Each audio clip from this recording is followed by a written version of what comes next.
Pour fêter le 3-0, il faudra attendre la 80e minute et ce but de Milor Kasaï. Et comme un 3-0 en finale ce n'est pas original, on connaît déjà, les Rouges et Noirs terminent sur un sec 4-0 par Kasaï encore.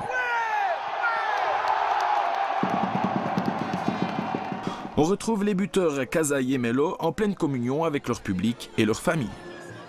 On a marqué quelque chose dans l'histoire de Xamax, puis on espère que ce n'est pas la dernière coupe qu'on gagne.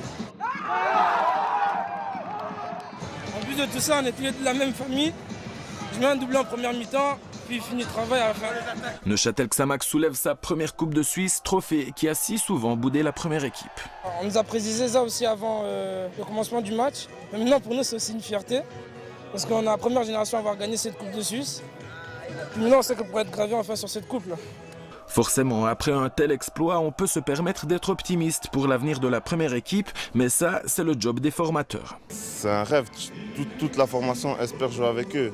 Ils se donnent tous à fond pour essayer de monter en première, c'est l'objectif de tout le monde en fait. Jouer au foot et surtout jouer du coude pour être l'élu parmi les nombreux appelés.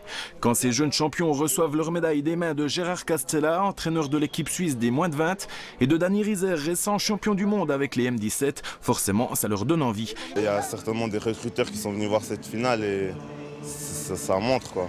Ils voient qu'il y a des joueurs qui ont du potentiel et qui pourraient avoir une place en Super League. À Neuchâtel ou ailleurs, car à cet âge, l'important n'est pas la couleur du maillot, mais de décrocher un contrat pro. Gare à la fuite des talents. Ça montre que ces jeunes sont tellement sollicités. Le FC Sion appâte les familles des joueurs avec de belles enveloppes juteuses. À Neuchâtel, on refuse d'entrer dans ce jeu-là, quitte à regarder passer le train. Adrien Urcea et Paolo Urfer peuvent se mordre les doigts.